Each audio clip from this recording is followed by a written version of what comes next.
the philosopher behind Steve Jobs' famous speech, the philosopher that nobody talks about. This is a speech you've probably heard before, or at least you've felt its echo. In 2005, Stanford University, Steve Jobs, thin, sharp eyes, burning with a quiet fire, delivers what may be the most replayed commencement speech of our time, arguably. He stands before a sea of graduates and says, quote, "Today I want to tell you 3 stories from my life. That's it, just 3 stories," end quote. And for 20 minutes, he doesn't give advice.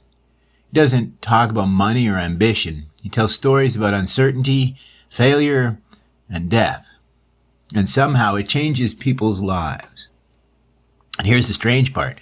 This wasn't just good storytelling. This was philosophy. And not just any philosophy. It was one of the deepest, most misunderstood thinkers of our time, hiding in plain sight. So story 1, connecting the dots.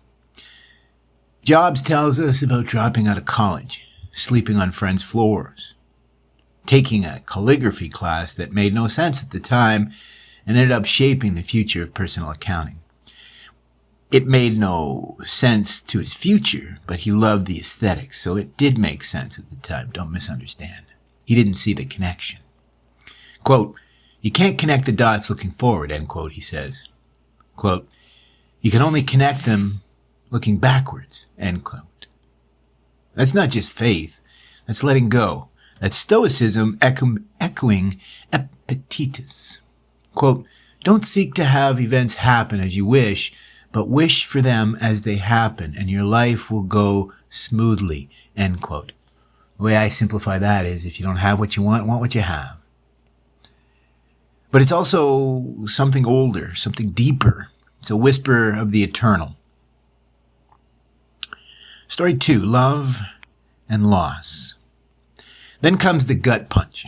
He's fired from Apple, the company he started, publicly humiliated, stripped of identity, and then freedom. He falls in love again. He starts over. He builds again. Pixar next, a better Apple, a deeper self.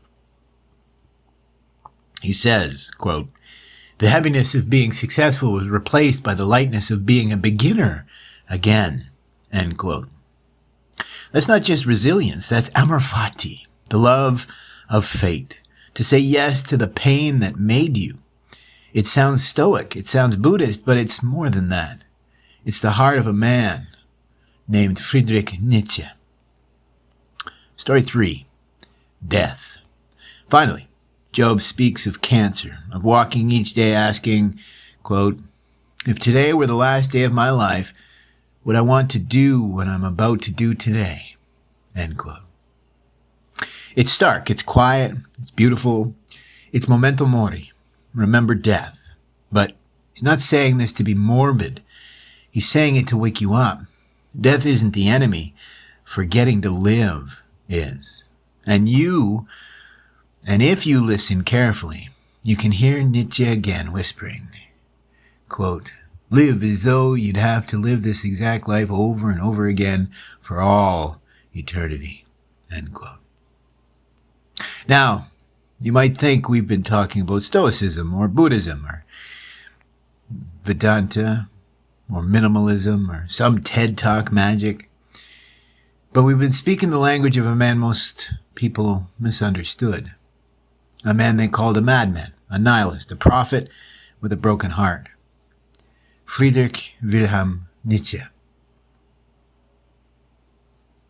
The philosopher of the eternal return. The one who asked, can you say yes to it all? Not just the highs, not just the success, the vicissitudes. But can you say yes to the betrayal? Yes to the failure? Yes to the humiliation? And yes to death? And not just say yes, but say, I would do it all again and again and again.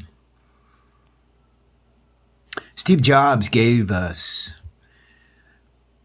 a commencement speech and so much more. But beneath it, he gave us a map A map drawn by a 19th century philosopher who still speaks to the 21st century soul. We've heard Job's voice. Maybe now it's time we listened to the one voice he never quoted, but echoed in every word. And maybe, just maybe, if we finally listen, we'll stop waiting for life to make sense looking forward and start saying yes to the life we are already living.